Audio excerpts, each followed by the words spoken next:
তোর বল প্লিজ, আমাদেরকে বল প্লিজ।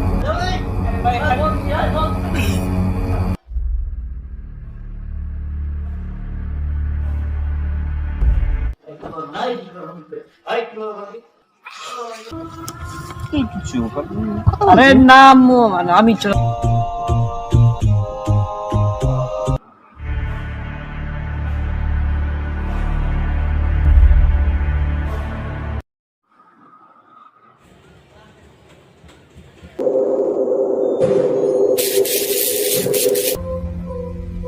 এতে পেয়েছি তো হবে এখন তোর।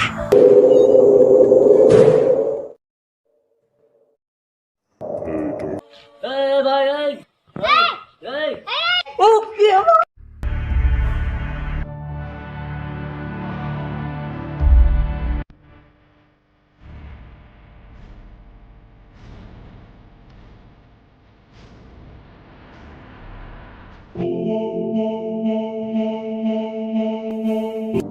মোবাশ্বেরুল ইসলাম রাবিত, রণকের ছোট ভাই। ভাই রণক এই ফিল্মের প্রধান চরিত্র। ভাইয়া, কালকে তো 31st নাইট, তো আমরা পার্টি করি। আমি আমার বন্ধুদেরকে ডেকেছি, তুমি তোমার বন্ধুদেরকে ডাকো। আমি বুঝলাম ব্যাপারটা, তুমি অনেক খুশি যেহেতু কাল 31st নাইট। হ্যাঁ, আর তোমার বন্ধুদেরকে ডেকেছো তাই না? আমার বন্ধুদেরকে আমি ডাকতাম যদি তোমার মতো এরকম চিন্তা থাকতো। তুমি হয়তো জানো না বিষয়গুলো, এই জন্য এটা বলছো। জানলে এটা বলতো না। 31st নাইট, তারপর হ্যাপি নিউ ইয়ার, এগুলো হচ্ছে প্যাগান, যারা মানে বিভিন্ন দেবদেবীর পূজা করে, ওদের এটা উৎসব। আর ওদের থেকে উৎসবটা ধার করে নিয়ে গেছে খ্রিস্টানরা। এখন বেশিরভাগ খ্রিস্টানরা এটা পালন করে। হুম আর এর মূল কথা হচ্ছে এই 31st নাইট বা হ্যাপি নিউ ইয়ার, এগুলো বিজাতীয় সংস্কৃতি, মানে অমুসলিমদের কালচার। কখনো মুসলিমদের এরকমই নাই। কিন্তু সবাই তো করে। হ্যাঁ, সবাই তো করে। এখন এটা হচ্ছে মূল, সবাই তো করে, তাহলে আমরা করব, মানে সবাই যা করে সেটা আমরা করব। বিষয়টা এমন হয়ে গেছে না? আল্লাহ বলছেন পবিত্র কোরআনে, এটা আছে সূরা আনাম, সূরা নম্বর 6, আয়াত নম্বর 116-তে। আমি জাস্ট আয়াতটা বের করছি। হ্যাঁ, সূরা আনাম, সূরা নম্বর 6, আয়াত নম্বর 116-তে মেবি। হ্যাঁ, পেয়ে গেছি আয়াতটা, আমি জাস্ট তোমাকে পড়ে শোনাচ্ছি। আর যদি তুমি যারা জমিনে আছে তাদের অধিকাংশের আনুগত্য করো, মানে অনুসরণ করো, তবে তারা তোমাকে আল্লাহর পথ থেকে বিচ্যুত করবে। তারা শুধু ধারণারই অনুসরণ করে এবং তারা শুধু অনুমানই করে। অর্থাৎ অধিকাংশ মানুষ ভুল পথে রয়েছে, এটা হচ্ছে মেন কথা। হ্যাঁ, এখন যেহেতু অধিকাংশ মানুষই ভুল পথে রয়েছে, আমি যদি অধিকাংশ মানুষের মতো মানে অনুসরণ করি, তাহলে তো এটা ঠিক না, তাই না? হ্যাঁ, আর এটা যেহেতু বিজাতীয় অপসংস্কৃতি, মানে যারা অমুসলিম, তো এই ব্যাপারে একটা হাদিস আছে, রাসূল সাল্লাল্লাহু আলাইহি ওয়াসাল্লাম বলছেন, সুনান আবু দাউদ, হাদিস নাম্বার 4031। তো এখানে হাদিসটা এভাবে আছে যে, ইবনু উমর রাদিয়াল্লাহু আনহু সূত্রে বর্ণিত, তিনি বলেন, রাসূলুল্লাহ সাল্লাল্লাহু আলাইহি ওয়াসাল্লাম বলেছেন, যে ব্যক্তি বিজাতির সাদৃশ্য অবলম্বন করে সে তাদের দলভুক্ত গণ্য হবে। এখন বিজাতির সাদৃশ্য অবলম্বন করে যদি তাদের অন্তর্ভুক্ত হও, আর আমরা যেহেতু মুসলিম, আর আমাদের বিশ্বাস অনুযায়ী কি মুসলিম বাদে সবাই জাহান্নামে যাবে। হ্যাঁ, যারা কাফের অমুসলিম তারা সবাই জাহান্নামী। তো সেই হিসেবে যদি জাহান্নামীদের অনুসরণ করি, তাহলে কি অবস্থা হবে তুমি একবার চিন্তা করো শুধু। কথার কথা, ফেরাউন নাম শুনেছো? হ্যাঁ, চিনি। এখন ফেরাউন, তোমার কিয়ামতে যদি তুমি দেখো যে তোমার পাশে ফেরাউন, তারপর এক পাশে নমরুদ দাঁড়িয়ে আছে, তুমি কি তাদের সঙ্গে জাহান্নামে যেতে চাও? না, যেতে চাই না। আর মানুষের কমন সেন্সের অভাব, যে আমার জীবন থেকে একটা বছর চলে গেল অথচ আমি পার্টি করছি, তাই না? একটা জিনিস চিন্তা করো, তোমার কথার কথা হায়াত যদি হয় 74 বছর। কারণ একটা হাদিস আছে, রাসূলুল্লাহ সাল্লাল্লাহু আলাইহি ওয়াসাল্লাম বলেছেন যে আমার উম্মতের গড় বয়স 60 থেকে 77 বছর, মানে আমার উম্মতের যত মানুষ থাকবে তারা হয় 60 থেকে 77 বছরের মধ্যে বাঁচবে, এর বেশি বা কম হতে পারে। তবে এটা তিনি বলে দিয়েছেন এরকম। তো যদি 77 বছর ধরে নিই, তা যদি যেহেতু কাল হ্যাপি নিউ ইয়ার বলছে পরশুদিন, তা আমার জীবন থেকে তো একটা বছর চলে গেল আরো, অথচ আমি পার্টি করছি। মানে বিষয়টা হচ্ছে যে আমার একটা জিনিস হারিয়ে গেছে আর আমি পার্টি করছি। কথার কথা, আমার মোবাইল। হ্যাঁ, মোবাইলটা হারিয়ে গেল, এখন তুমি বলছো যে ভাইয়া তোমার মোবাইল হারিয়ে গেছে তো এখন পার্টি করি, তাই না? ব্যাপারটা ফানি হয়ে যাবে না? মোবাইল হারিয়ে গেছে পার্টি করি এটা যদি বলি আর কি অবস্থা হবে? কিন্তু সব থেকে দামি জিনিস এটা জীবন, জীবন থেকে একটা বছর চলে গেল আর আমি পার্টি করছি, আজীব ব্যাপার না? হুম। যেহেতু এটা অমুসলিমদের কালচার, অমুসলিমদের নিয়ম রীতি, তো আমাদের সেদিকে না যাওয়াই ভালো। হ্যাঁ, আশা করছি বিষয়টা তুমি বুঝতে পেরেছো যে 31st নাইট এটা সম্পূর্ণ অমুসলিমদের সিস্টেম, আমাদের এখানে যাওয়ার কোনো প্রয়োজন নেই। তো আমাদের বয়স জীবন থেকে একটা বছর চলে গেছে, আমরা সর্বোচ্চ যেটা করতে পারি যে নতুন বছরটা আমরা ভালো কাজ দিয়ে সাজাতে পারি। নতুন একটা বছর আসছে, সে বছরটা আমরা বেশি বেশি ইবাদত করব, সঠিক ইবাদত করব। বেশি ইবাদত করলে কিন্তু হবে না, সঠিক ইবাদত করতে হবে, কোরআন সুন্নাহ ভিত্তিক। তো এইগুলো আমরা করতে পারি। আশা করছি বুঝেছো। আর পার্টি ক্যান্সেল করে দাও এখন, ঠিক আছে? আচ্ছা ঠিক আছে, পার্টি ক্যান্সেল করে দেবো। আমি কিন্তু আগে এমন ছিলাম না, যেমনটা ছিলাম আপনারা দেখুন।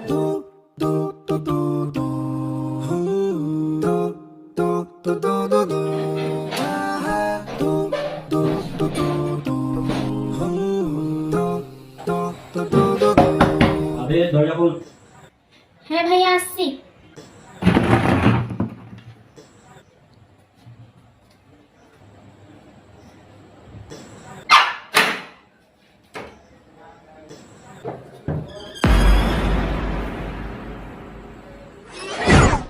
এই দরজা খোল, এতক্ষণ লাগে?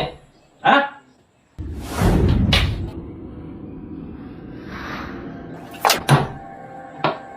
চশমা কেন পরে রেখেছিস তুই? হ্যাঁ, চশমা কি? এই চশমা কি? চশমা খুলে ফেল, বাপ মার।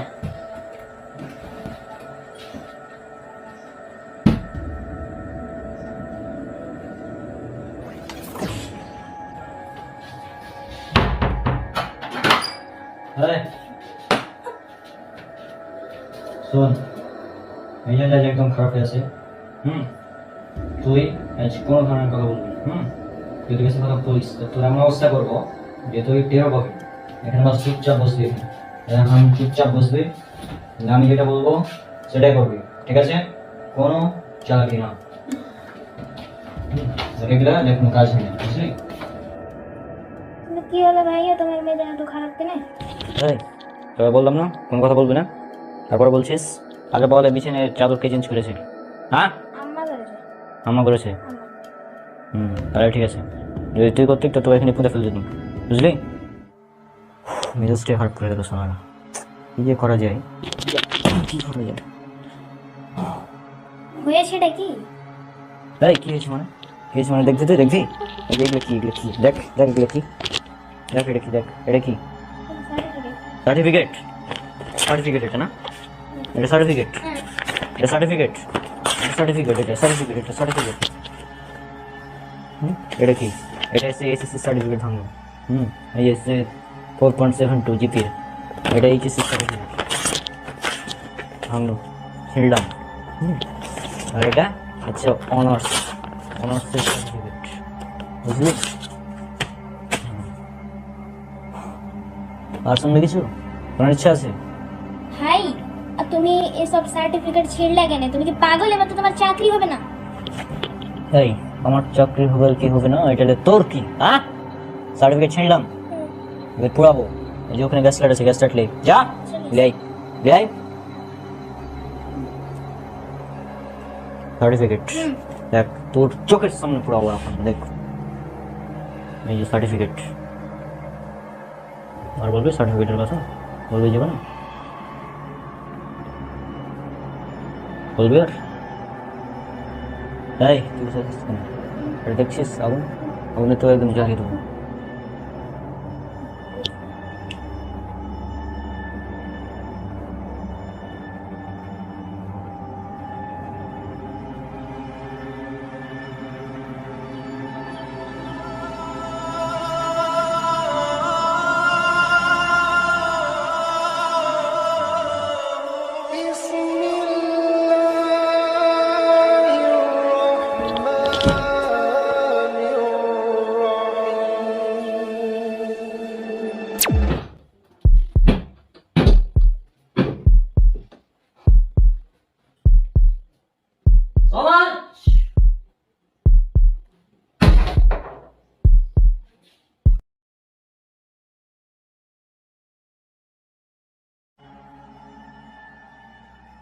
তাহমিদ অভিক, রনকের প্রিয় বন্ধু।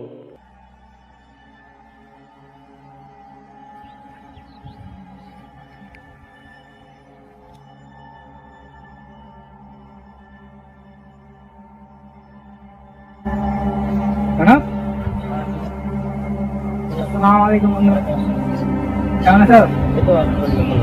বন্ধু কি লুকালি তুই আমাদের খাওয়া খাবার? না কিছু লুকাইনি তো। আচ্ছা বন্ধু শুনলাম তুই নাকি সার্টিফিকেট ছিল ফেল দিয়েছি, জব পাচ্ছি, তাই? হ্যাঁ, ছেঁড়া একদম ছেড়ে নি, আগুন দিয়ে জ্বালাচ্ছি তো। ঠিক হলো কি বন্ধু? কি করবো, সার্টিফিকেটের মূল্য আছে তো। আমার রেজাল্ট হলো ফার্স্ট ক্লাস হয়ে যাবে, তারপরেও সেটাও ঠিক। কোনো চাকরি হলো না। আমি এক জায়গায় চাকরিতে গেলাম, শোন আগে, আমি এক চাকরিতে গেলাম, বলছে আপনার রেজাল্ট ঠিক আছে, অল ওকে, নো প্রবলেম, কিন্তু আমাদের 10 লাখ টাকা ঘুষ দেওয়া লাগবে। অনেক তো, 10 লাখ টাকার বাড়ি পেয়ে না। সেটাই তো।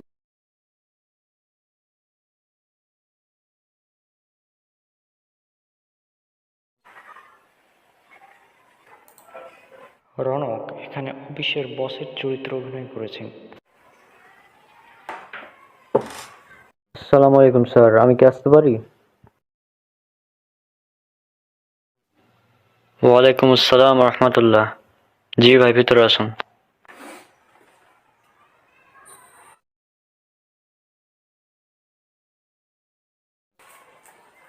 স্যার, আমি কি বসতে পারি? জি।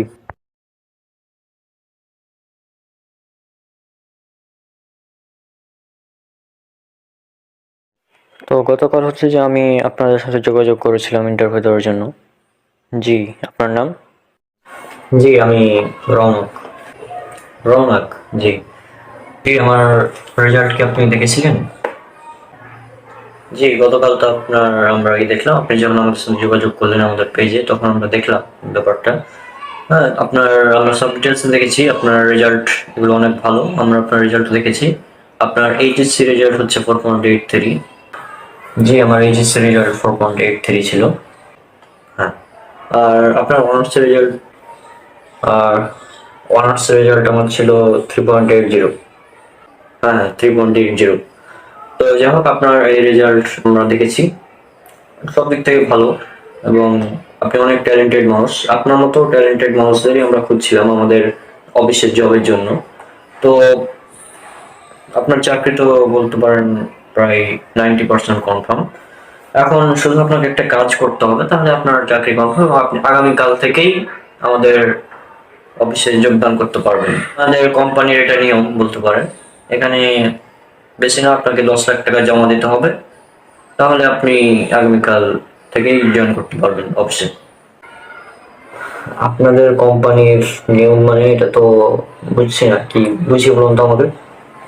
আচ্ছা, আমি বুঝিয়ে বলছি ব্যাপারটা। সেটা হচ্ছে যে আমাদের অফিসের এটা হচ্ছে নিয়ম, যে অফিসে যখন নতুন কোনো ব্যক্তি জয়েন করতে আসে, তখন তাকে 10 লক্ষ, কাউকে 20 লক্ষ, কেউ কেউ অনেকে 1 কোটি পর্যন্ত দেয় যদি বসের অফিসে চাকরি করতে। যেমন আমি তো বস অফিসের বর্তমানে, তো আমি যখন জয়েন করেছিলাম প্রায় 50 লক্ষ দিয়ে মানে জয়েন করেছিলাম আমি। তো এখন এই যে আমি 50 লক্ষ টাকা দিয়ে এই অফিসে জয়েন করলাম, এখন আমাকে তো টাকাগুলো উঠাতে হবে, তাই না?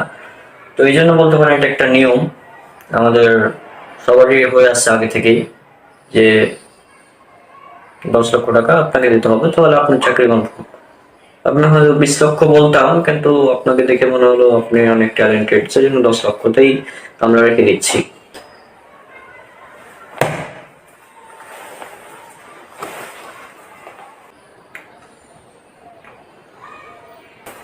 আমি এরকম ঘুষের বিনিময়ে চাকরি করবো না। হ্যাঁ, 10 লাখ টাকা দিতে হবে মানে আপনি ঘুষ আদান প্রদান করছেন। গতকাল একটা ইন্টারভিউতে গেছিলাম, সেখানে বললো আমাদের আপনি যদি ক্লেম সেট করে আসতে পারেন, তাহলে আপনাকে চাকরি দিয়ে দেবো।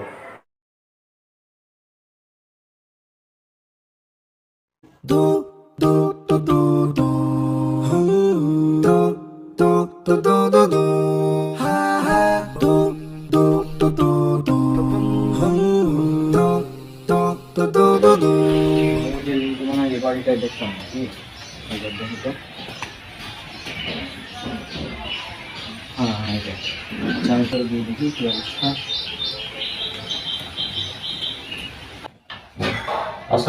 মিরাজ, রনকের মামাতো ভাই। এখানে অফিসের বসের চরিত্র অভিনয় করেছেন।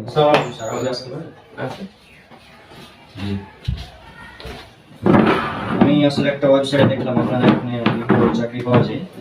হ্যাঁ, তো হচ্ছে যে আমার রেজাল্ট হচ্ছে আপনারা দেখতেই পাচ্ছেন অনেক ভালো।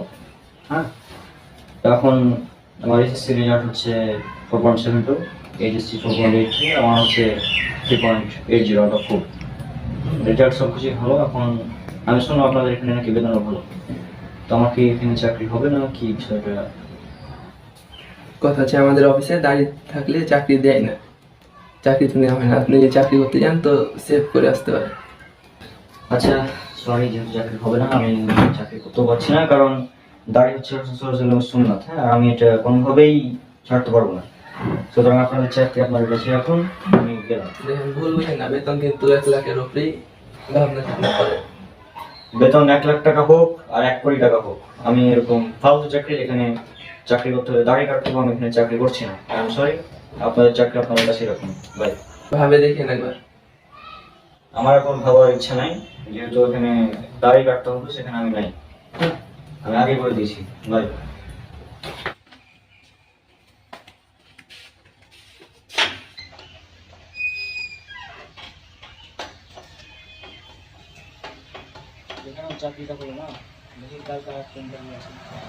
আপনি এটা কি ভাই?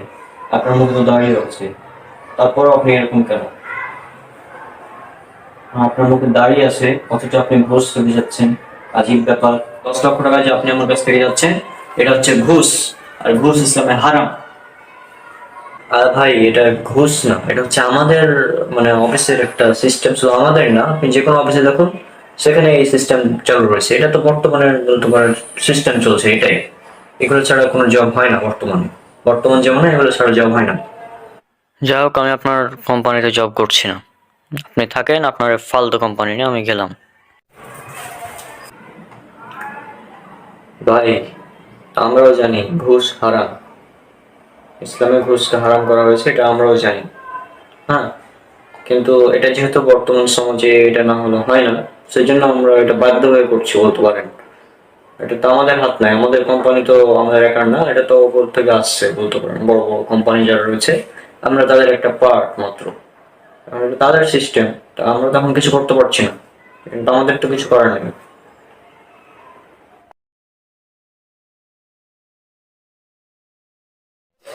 রাখেন আপনার কোম্পানি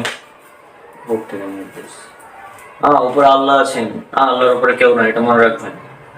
আল্লাহর উপরে আর কেউ নাই। আপনার যে উপর থেকে কোম্পানি ইন্টারেস্ট পালন করছেন, এটা বুঝবেন একদিন। তাকে আপনার ফালতু কোম্পানি নিয়ে আমি গেলাম।